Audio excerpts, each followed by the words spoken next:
이 시간 우리에게 주시는 하나님의 말씀은 여호수아 7장 2절에서 5절입니다. 여호수아가 여리고에서 사람을 베델 동쪽 베다벤 곁에 있는 아이로 보내며 그들에게 말하여 이르되 올라가서 그 땅을 정탐하라 하며 그 사람들이 올라가서 아이를 정탐하고 여호수아에게로 돌아와 그에게 이르되 백성을 다 올라가게 하지 말고 2-3천 명만 올라가서 아이를 치게 하소서. 그들은 소수이니 모든 백성을 그리로 보내어 수고롭게 하지 마소서 하므로 백성 중 3천 명쯤 그리로 올라갔다가 아이 사람 앞에서 도망하니 아이 사람이 그들을 36명쯤 쳐 죽이고 성문 앞에서부터 스바림까지 쫓아가 내려가는 비탈에서 쳤으므로 백성의 마음이 녹아 물같이 된지라. 오늘은 승리 이후를 조심하라는 제목으로 말씀을 나누도록 하겠습니다. 조선의 역사에서 안타깝고 굴욕적인 때가 몇 번 있었습니다. 그 중에 하나는 병자호란입니다. 청나라의 침입에 힘 한 번 제대로 쓰지 못하고 항복하게 되었습니다. 인조왕은 삼전도 지금의 송파구 석촌호수 근처에서 3번 자라고 9번 머리를 당겨 찢는 삼배구 고두례를 행했습니다. 황제에게 신하로 복속한다는 의식이었습니다. 이렇게 된 배경으로는 외교 정책의 실패, 국력의 약화 등을 들 수 있겠습니다. 1623년 인조 반정으로 광해군이 폐위되고 인조가 왕이 됩니다. 반정에 공을 세운 장수 중에 한 명의 이괄이라는 인물이 있었습니다. 이 사람은 농공행상, 그러니까 공로에 따른 보상에서 1등 공신이 아닌 2등 공신으로 청록됩니다. 농공행상 후 평안도 병마절도사 겸 부원수로 임명되는데요. 중앙 정치 권력에서 멀어진 자리입니다. 좌천에 가까운 인사였다 할 수 있습니다.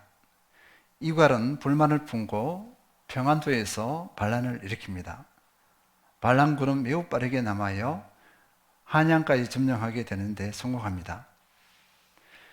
반란군은 진압되었지만 인조는 수도를 버리고 급히 공주까지 피난을 가게 되는 충격적인 사건이었습니다. 이런 상황에서 후금과 청나라가 침입하게 되었습니다. 역사적인 아픔입니다. 인조 반정에는 성공했지만 이후 농공행상에 실패하여 국가 기반이 흔들리는 상황까지 가게 되었습니다. 이 사건은 중요한 교훈을 주고 있습니다. 승리 이후가 오히려 더 위험할 수 있다는 교훈입니다. 이스라엘은 요단강을 건넌 후 하나님의 명령에 순종하여 길갈에서 할례를 행했습니다. 그리고 더 큰 순종으로 여리고성을 침묵 가운데 6일 동안 한 바퀴, 7째 날에는 7바퀴를 돌고 함성을 질렀습니다. 하나님께서 여리고성을 무너뜨렸습니다. 하나님께서 다 하셨습니다. 이스라엘 백성들은 여리고성을 이렇게 정복했습니다. 그들이 한 것은 없습니다. 이스라엘 백성들은 살아계신 하나님을 눈으로 직접 목도했습니다. 얼마나 놀라고 얼마나 감격했겠습니까? 사기 충전이었을 것입니다. 이제 다음 성을 정복하기 위하여 지도자 여호수아는 아이성을 정탐하게 합니다. 아이성 정탐의 보고는 이러했습니다. 여호수아 7장 3절 여호수아에게로 돌아와 그에게 이르되 백성을 다 올라가게 하지 말고 2-3천 명만 올라가서 아이를 치게 하소서. 그들은 소수이니 모든 백성을 그리로 보내어 수고롭게 하지 마소서 하므로. 아이성 총 인구는 12,000명입니다. 어린이, 노인, 여자를 빼면 군사는 그렇게 많지 않았을 것입니다. 정탐꾼들은 숫자를 보고 아이성을 판단했습니다. 크고 견고한 성 여리고를 그렇게 쉽게 점령했는데 아이성쯤이야 이렇게 생각했을 것입니다. 여호수아는 그 보고를 신뢰하고 소수의 병력을 보내어 그 성을 점령하게 합니다. 그러나 전혀 의외의 상황이 벌어졌습니다. 여호수아 7장 4절 5절 백성 중 3,000명쯤 그리로 올라갔다가 아이 사람 앞에서 도망하니 아이 사람이 그들을 36명쯤 쳐 죽이고 성문 앞에서부터 스바림까지 쫓아가 내려가는 비탈에서 쳤으므로 백성의 마음이 녹아 물같이 된지라. 여리고 성을 점령할 때는 한 명의 사상자도 없었습니다. 그런데 아이 성에서는 36명이 전사했습니다. 그리고 그 3,000명 모두가 나 살려라 하면서 도망쳤습니다. 이스라엘은 전의를 상실했습니다. 공포, 충격, 무력감이 엄습해 왔습니다. 물처럼 아무 힘을 쓸 수 없는 상태가 되었습니다. 집단적 패닉 상태가 왔다는 것입니다.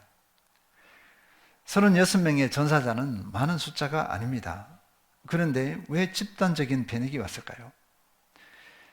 이스라엘은 하나님의 약속 가운데 하나님이 함께 하시는 전쟁입니다. 전쟁에 하나님이 함께 하시는데 패배는 있을 수가 없습니다. 그런데 패배한 것입니다. 호랑이는 토끼를 잡을 때 힘을 다 쏟는다는 말이 있습니다.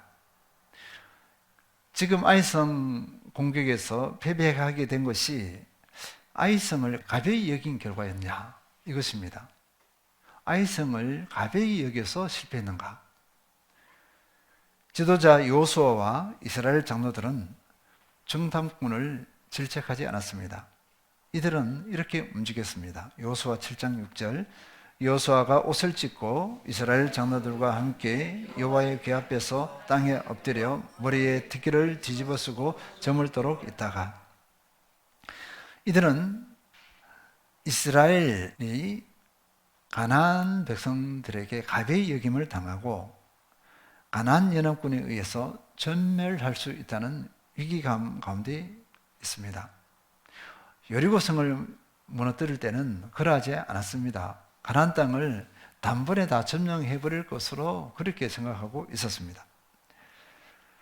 지금 이 위기 가운데 비통회하면서 지도자 여호수아와 장로들은 다른 지도자들이죠. 하나님 앞에 엎드려 있습니다. 하나님을 의지하는 가운데 있습니다. 다른 원인을 분석하지 않고 하나님을 의지하고 있습니다. 여호수아 7장 9절 가나안 사람과 이 땅의 모든 사람들이 듣고 우리를 둘러싸고 우리 이름을 세상에서 끊으리니 주의 크신 이름을 위하여 어떻게 하시려 하나이까. 여호수아가 하나님 앞에 그 속마음을 아뢰입니다.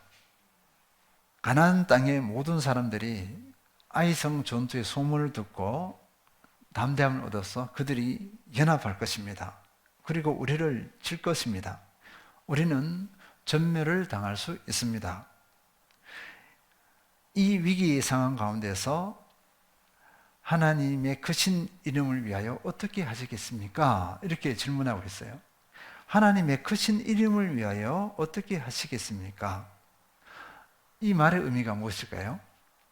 우리는 하나님의 명예와 관련되어 있습니다. 이스라엘은 하나님의 명예와 관련되어 있습니다. 그러니 하나님의 명예를 위해서 어떻게 하시겠습니까? 이런 의미입니다. 이스라엘 백성들이 전쟁에서 이기느냐 지느냐는 하나님의 명예에 달려있다. 하나님의 어떠하심에 달려있다. 이런 의미입니다. 하나님의 명예를 위해서라도 우리를 구원해 주십시오. 이렇게 강력히 요청하고 있습니다. 개인의 영역이 아니라 하나님의 명예를 위해서 우리를 구원해 주십시오. 이렇게 여호수아가 기도로서 요청하자 하나님께서는 여호수아에게 이렇게 말씀하셨습니다. 일어나라. 왜 이렇게 엎드려 있느냐? 이렇게 말씀하셨어요. 그리고는 하나님께서는 말씀을 하시는데요. 전혀 의의 말씀을 하셨습니다. 여호수아 7장 11절에서 12절 이스라엘이 범죄하여 내가 그들에게 명령한 나의 언약을 어겼으며 또한 그들이 온전히 바친 물건을 가져가고 도적질하며 속이고 그것을 그들의 물건들 가운데에 두었느니라. 그러므로 이스라엘 자손들이 그들의 원수 앞에 능히 맞서지 못하고 그 앞에서 돌아섰나니 이는 그들도 온전히 바친 것이 됨이라. 그 온전히 바친 물건을 너희 중에서 멸하지 아니하면 내가 다시는 너희와 함께 있지 아니하리라. 하나님께서는 아이성 전투의 패배의 원인을 말씀하셨습니다. 그러니까 갈배역에서 적은 숫자로 가서 아이성을 정복하지 못했다 이렇게 말씀하지 않으시고 전혀 다른 말씀을 하셨어요. 원인은 이스라엘이 범죄했다. 이스라엘이 내가 명령한 그 언약을 어겼다. 그들이 온전히 바친 물건을 가져가고 도둑질하며 속이고 그것을 그들의 물건들 가운데에 두었다. 이것 때문에 원수 앞에 능히 맞서지 못했다. 그 결과 너희도 역시 그 저주받은 물건과 같이 되었다. 너희가 가져서는 안 될 그 물건을 너희에게서 제거하지 않은 한 내가 다시는 너희와 함께하지 않을 것이다. 이렇게 말씀하신 것입니다. 여호수아나 이스라엘 백성들은 전혀 생각하지 못했습니다.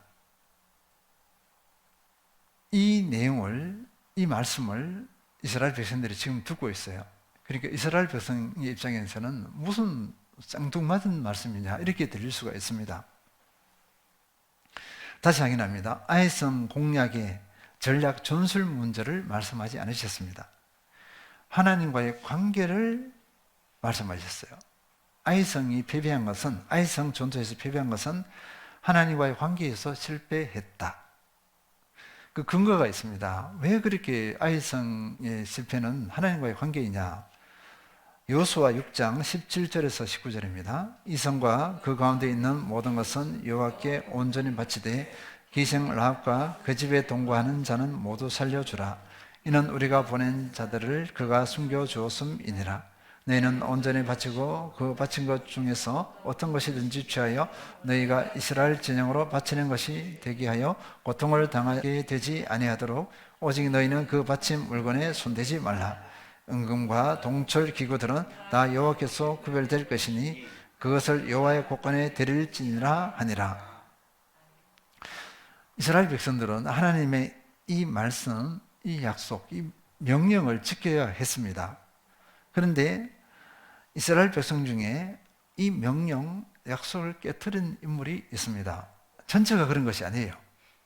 전체가 그런 것이 아니라 어느 한 사람이 그렇게 했는데 하나님께서는 그것을 알고 있었습니다. 아무도 몰라요. 본인밖에 몰라. 그냥 본인하고 하나님밖에 몰라요. 그 사람이 누구냐? 말씀하지 않으셨어요. 직접 말씀하지 않으시고 제비를 뽑아라 했어요. 지파별로 제비 뽑고 지파에서 또 가문별로 제비 뽑고 이렇게 하니까요. 그 한 인물이 판명되었습니다. 여호수아 7장 18절 삽디의 가족 각 남자를 가까이 나오게 하였더니 유다 지파 세레의 충손이요 삽디의 손자요 갈미의 아들인 아간이 뽑혔더라. 아간이라는 인물입니다. 아간이 이 상황 가운데서 어떻게 발뺌을 하지 못합니다. 여호수아 앞에 이실 직구합니다. 여호수아 7장 21절 내가 노력한 물건 중에 스날산의 아름다운 외투 한 벌과 은 200세겔과 그 무게가 50세겔 되는 금덩이 하나를 보고 탐내어 가졌나이다. 보소서 이제 그 물건들을 내 장막 가운데 땅속에 감췄는데 은은 그 밑에 있나이다 하더라. 아간이 이 물건, 이 전리품을 숨긴 거예요. 우리말로 하면 착복을 했습니다. 하나님께 드리거나 불태워 없어야 되는데 하나님께 드리지 않고 불태우지 않았어요. 자기가 이렇게 착복한 거죠. 너무나 좋게 보였을 거예요. 이스라엘 이 백성들이 사막에서 40년 동안 있었습니다. 그런데 아름다운 옷이 없어요. 옷 한 벌로 40년을 버텼어요. 하나님께서 그 옷을 해지 않게 했습니다. 그래서 옷 하나로 40년, 신발 하나로 40년을 지냈습니다. 있을 수 없는 일이죠. 그런데 가나안 땅에 와보니까 너무나 화려한 옷들이죠. 금은이 즐비하게 있습니다. 탐이 났겠죠, 그죠? 그 결과가 어떻게 됐을까요? 이제 아간이 그 물건을 착복을 했어. 근데 그냥 넘어갔을까? 한번 보겠습니다. 여호수아 7장 24에서 26절. 여호수아가 이스라엘 모든 사람과 더불어 셀의 아들 아간을 잡고 그 은과 그 외투와 그 금덩이와 그의 아들들과 그의 딸들과 그의 소들과 그의 나귀들과 그의 양들과 그의 장막과 그에게 속한 모든 것을 이끌고 아갈 골짜기로 갔어. 여호수아가 이르되 내가 어찌하여 우리를 괴롭게 하였느냐? 여호와께서 오늘 너를 괴롭게 하시리라 하니 온 이스라엘이 그를 돌로 치고 물건들도 돌로 치고 불사리고 그 위에 돌 무더기를 크게 쌓았더니 오늘까지 있더라. 여호와께서 그의 맹렬한 진노를 그치시니 그러므로 그곳 이름을 오늘까지 아골 골짜기라 부르더라. 이 말씀을 읽으면 조금 소름이 돋습니다. 그 옷 한 벌, 금덩이, 은덩이 하나가 이게 무엇이기에 이렇게 한 집안을 그냥 이렇게 몰락시킨다? 이렇게 멸할 수가 있는가? 이것입니다. 이 징계와 징벌이 너무 심해 보일 수 있습니다. 하나님께서는 왜 이런 큰 징계를 내리시는가? 이것입니다. 그리고 이 징계 이후에 하나님의 맹렬한 진노가 그치셨다. 이렇게 말씀하고 있어요. 하나님께서 너무 잔인하지 않으시냐? 이런 질문이 참 많습니다. 그런데 우리가 생각해 볼 것은요, 이 이스라엘 백성들은 언약 공동체입니다. 하나님 백성 공동체입니다. 언약 공동체, 하나님의 백성 공동체, 우리 교회 공동체는 하나입니다. 하나, 한 공동체예요. 한 사람의 죄는 한 사람에 그치지 않는다. 공동책임입니다. 공동책임. 가족 공동체는 모두가 같은 짐을 지는 거예요. 연약함도 같이 짐을 지고 좋은 것도 함께 기뻐하고 함께 누립니다. 이 공동체 전체의 거룩함과 직결되어 있습니다. 공동체가 거룩하냐 그러하지 않냐 직결되어 있고요. 생존과 직결되어 있습니다. 그래서 하나님께서는 이것을 그냥 넘어가지 않으셨어요. 아간 한 사람으로 시작해서 그 공동체가 전체가 그렇게 할 수가 있어요. 군기문란 또는 풍기문란이라고 할 수가 있어요. 앞으로 보세요. 한 사람이 착복을 했는데 그것이 그냥 넘어갔어.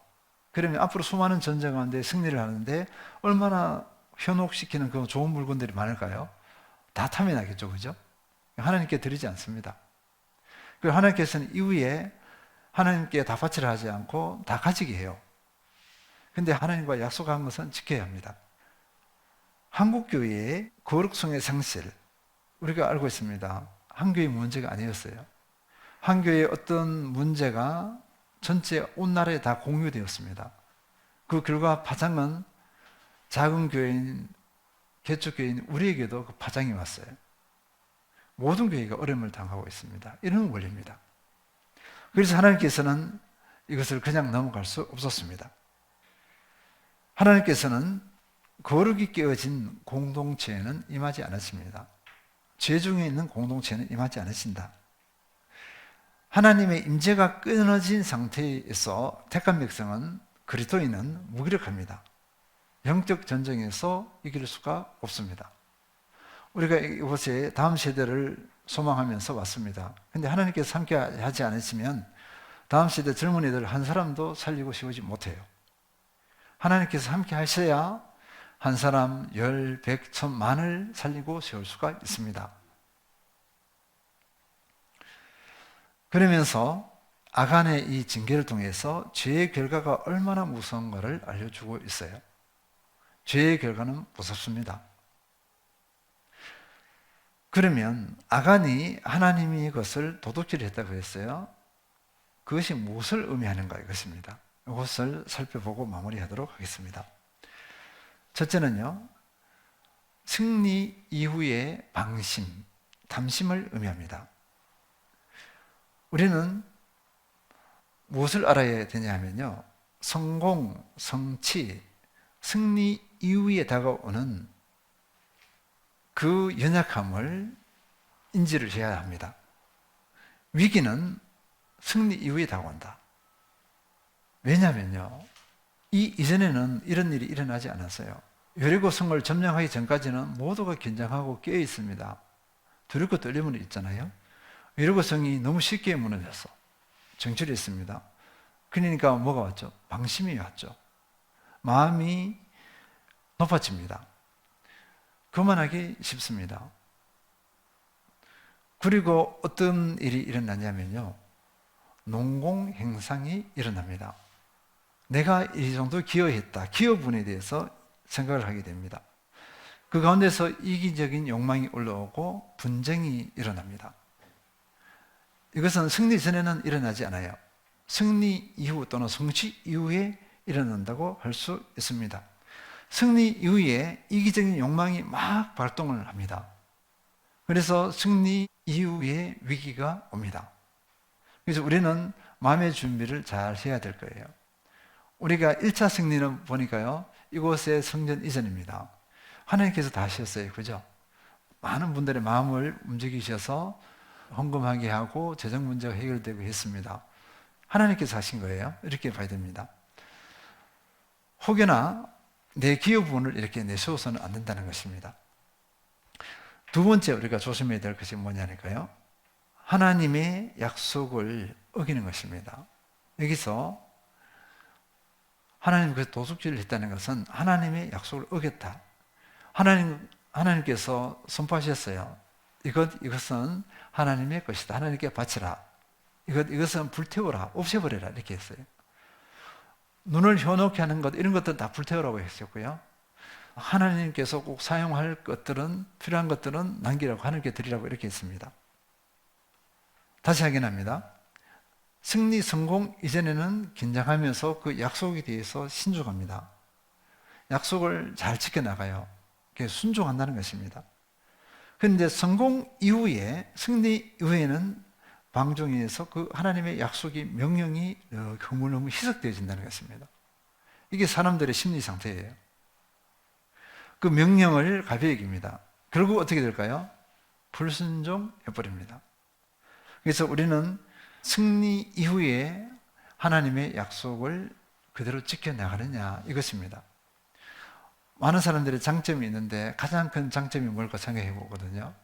그 중에 하나가 뭐냐면 변함이 없는 것입니다. 심지가 견고한 것이에요. 상황의 변화가 일어나도 변함 없이 꾸준한 것, 하나님을 향한 태도가 꾸준한 것, 이것이 장점 중에 장점입니다. 근데 많은 분들이 이 장점을 살리지 못해서 낭패를 당하거나 많은 것을 잃어버리는 경우가 많아요. 그래서 우리는 초심을 잃지 말아야 할 것입니다. 승리, 성취 이후에도 마음과 생각을 잘 지키고 순종해 나가야 된다. 그러면 이후에 계속 승리를 보장받을 수가 있다. 하나님께서 지속적으로 승리를 주실 것으로 믿습니다. 세 번째는요, 이 도둑질한 것이 무엇을 의미하느냐? 자기 영광을 체험입니다. 여룩성을 점령할 수 있었던 것은 하나님이세요. 하나님께서 하셨기 때문에 점령할 수 있었습니다. 성공 이후에 농공행상이라고 했습니다. 왜 이괄이 난을 일으켰을까요?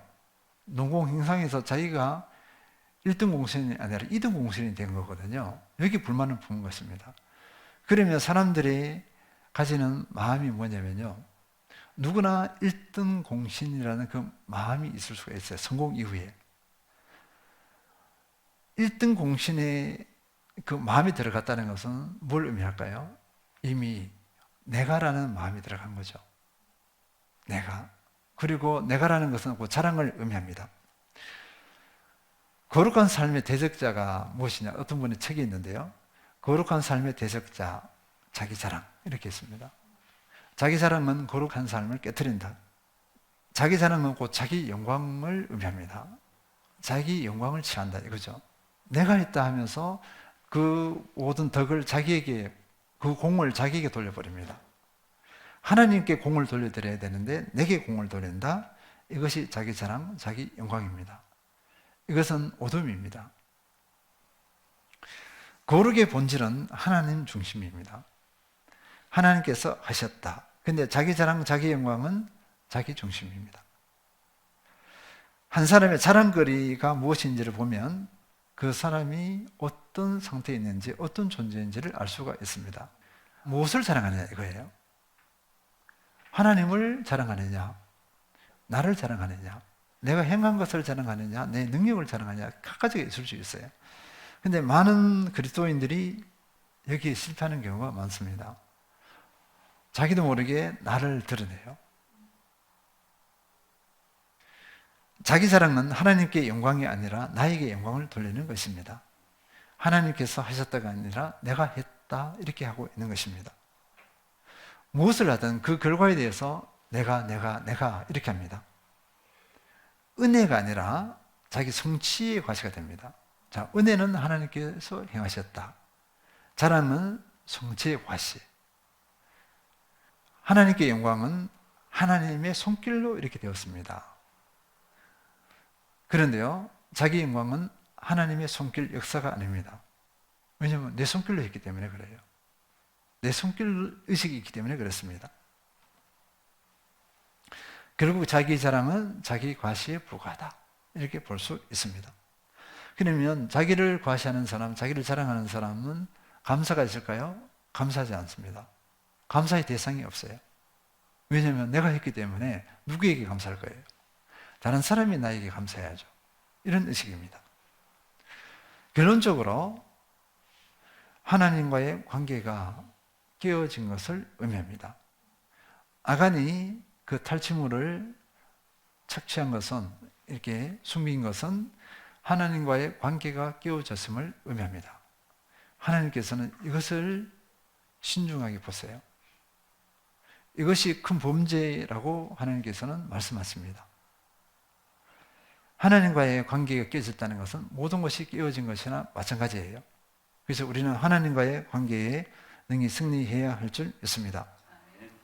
성공 이후, 승리 이후 조심하는 것은 지혜입니다. 이때 위기가 찾아오기 때문입니다. 다시 확인합니다.